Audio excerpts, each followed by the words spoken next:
अम्बरीश जी का चरित्र बड़ा ही पवित्र है। अम्बरीश जी वैवनस्थ मनु के पुत्र महाराज नाभाग के सुपुत्र थे और एक विशाल साम्राज्य के राजा थे। सप्तद्वीपमयी पृथ्वी का राज्य, कभी कम न होने वाली संपदा और अतुल ऐश्वर्य उनको प्राप्त था, परंतु वे इस बात को भली भांति जानते थे कि यह समस्त ऐश्वर्य सपनों में देखे गए पदार्थों के समान असत्य है। उनको यह भी पता था कि धन संपत्ति की प्राप्ति मनुष्य को मोह लेता है और उसके नाश से बुद्धि मारी जाती है। वास्तव में यह सत्य है कि भगवान वासुदेव के परम भक्त संतों को यह सारा विश्व मिट्टी के डेले के समान तुच्छ प्रतीत होने लगता है। इसी दृढ़ प्रेम के कारण भक्तवर अम्बरीश ने अपना सारा जीवन परमात्मा के पावन चरण कमलों में समर्पण कर दिया था। दिन रात उनकी समस्त इंद्रियां मन सहित भगवान सेवा में लगी रहती थी। राजा अम्बरीश ने अपने मन को भगवान श्री कृष्ण के चरण कमलों में, वाणी को उनके गुणानुवाद गाने में, हाथों को श्री हरि मंदिर के झाड़ने बुहारने में और कानों को भगवान की पवित्र कथाओं के सुनने में लगाया था। नेत्रों को भगवान की मूर्ति के दर्शन में, अंगों को भगवत सेवकों के अंगों से स्पर्श करने में, नासिका को श्री हरि के चरण कमलों पर चढ़ी हुई श्री तुलसी जी की सुगंध को सूंघने में और रसना को श्री हरि की प्रसाद का रस लेने में लगाया था। पैरों को श्री हरि के पवित्र स्थानों में जाने में और मस्तक को श्री हरि के चरणों की वंदना में लगाया था। वे जो कुछ भी भोग करते सो सब श्री हरि का प्रसाद समझकर करते। भगवान के भक्तों में प्रीति हो इसलिए वे सब प्रकार के भोगों को पहले हरि भक्तों की सेवा में अर्पण करके पीछे स्वयं ग्रहण करते थे। सबकी आत्मा भगवान ही है, ऐसी भावना करते हुए राजा अम्बरीश भगवत परायण ब्राह्मणों की बतलाई हुई रीति के अनुसार न्यायपूर्वक राज्य का पालन करते थे। जो इस प्रकार अपनी सारी क्रियाओं को परमात्मा के प्रति अर्पण कर देता है, उसी के लिए तो परमात्मा अवतारण धारण करके भांति भांति की लीलाएं करते हैं। राजा को स्वर्ग का सुख तो अत्यंत तुच्छ प्रतीत होने लगा। जो लोग अपने शुद्ध हृदय के सिंहासन पर भगवान मुकुंद को विराजित देखते हैं, उनको ऐसा अलौकिक आनंद प्राप्त होता है कि जिसके सामने अन्य समस्त आनंद अति तुच्छ प्रतीत होने लगते हैं। हरि प्रेमार्थ के मधुरास्त को चक्कर संतुष्ट और अमर हो जाता है। उसकी दृष्टि विषयपूर्ण मोदक की तरफ कदापि नहीं जाती। राजा अम्बरीश भी भगवत प्रेम सुधा को पान कर गृह, स्त्री, पुत्र, स्वजन, हाथी, घोड़े, रथ, रत्न, वस्त्र, आभूषण, शस्त्र, अस्त्र, कभी भी कम न होने वाले धन के भंडार और स्वर्ग आदि को तुच्छ तथा मिथ्या समझकर केवल भगवत भक्ति में ही लग गए। राजा की तो बात ही क्या है, उनके अधीन रहने वाले समस्त राज कर्मचारी और नगरवासियों ने भी देवताओं के प्रिय स्वर्ग की इच्छा छोड़कर केवल श्री हरि के पवित्र चरित्रों को सुनने सुनाने में अपना अपना मन लगा दिया। इस प्रकार जब राजा अम्बरीश ने अपनी प्रजा समेत केवल एक भगवान का आश्रय ग्रहण कर लिया, तब भगवान को भी उनकी रक्षा का भार ग्रहण करना पड़ा। जब मनुष्य अपनी सारी चिंताओं का भार उस चिंताहरण के चरण कमलों में डालकर निश्चिंत हो जाता है, तब भगवान उसे कहते हैं कि चिंता न करो, तुम्हारा सारा भार मैंने ले लिया है।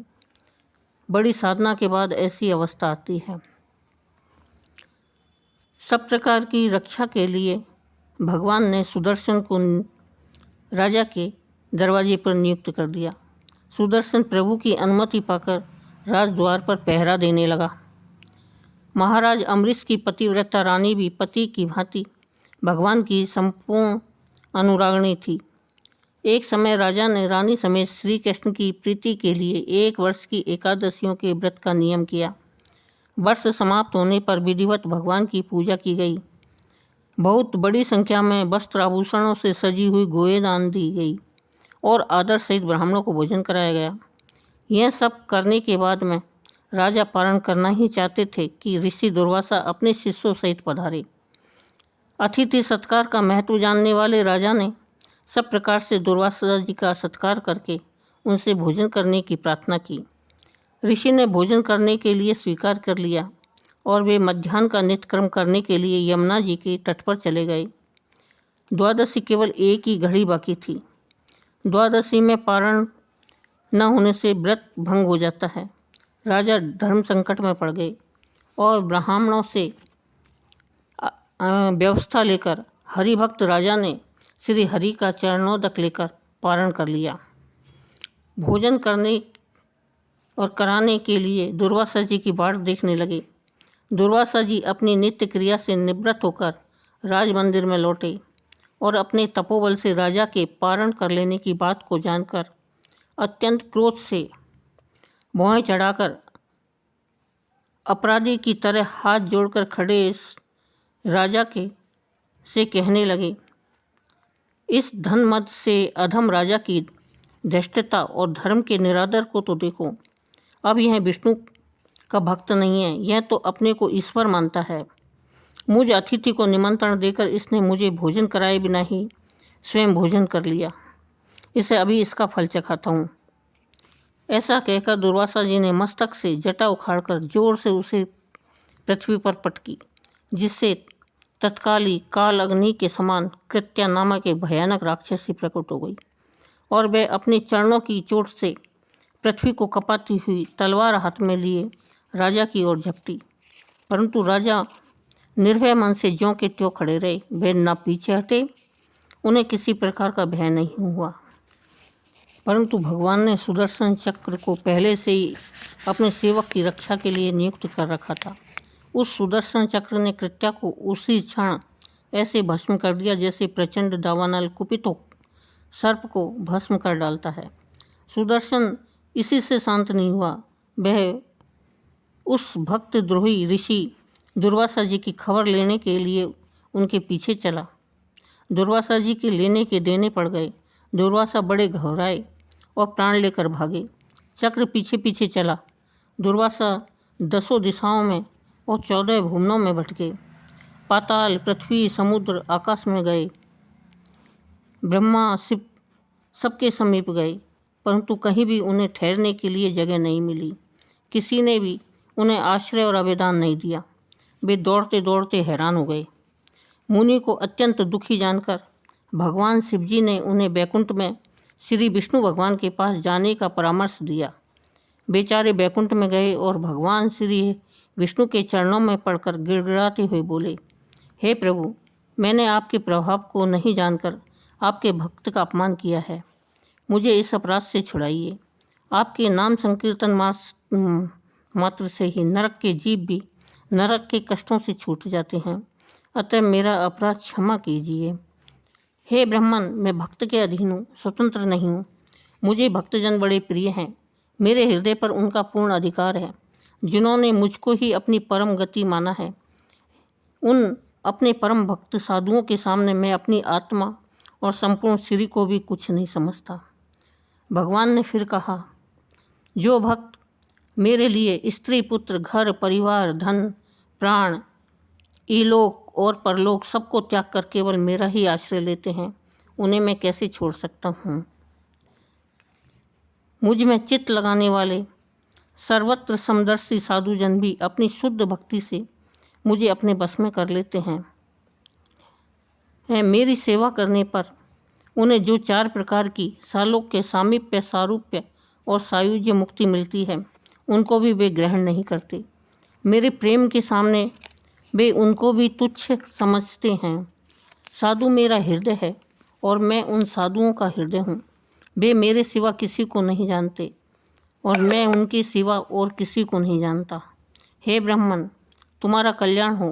तुम उसी महाभाग नाभाग पुत्र राजा अम्बरीश के पास जाओ और उनसे क्षमा मांगो। तभी तुमको शांति मिलेगी। भगवान की आज्ञा पाकर दुर्वासा जी लौट चले। इधर साधु हृदय क्षमा मूर्ति अम्बरीश की विचित्र अवस्था थी। जब से दुर्वासा जी के पीछे चक्र चला था तभी से राजा अम्बरीश ऋषि के दुख से दुखी हो रहे थे। साधु का हृदय मक्खन से भी बढ़कर कोमल होता है।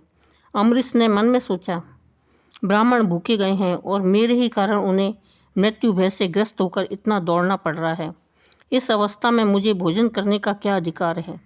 यूँ विचार कर राजा ने उसी क्षण अन्न त्याग दिया और वे केवल जल पीकर रहने लगे। दुर्वासा जी के लौटकर आने में पूरा 1 वर्ष बीत गया, परंतु अम्बरीश जी का व्रत नहीं टूटा। दुर्वासा जी की दर्शन की इच्छा से राजा तब तक केवल जल पर ही रहे। दुर्वासा जी ने आते ही राजा के चरण पकड़ लिए। राजा को बड़ा संकोच हुआ। ब्राह्मण को संकट में पड़े जानकर राजा का दुख और भी बढ़ गया। उन्होंने बड़ी विनय के साथ सुदर्शन की स्तुति कर उसे शांत किया।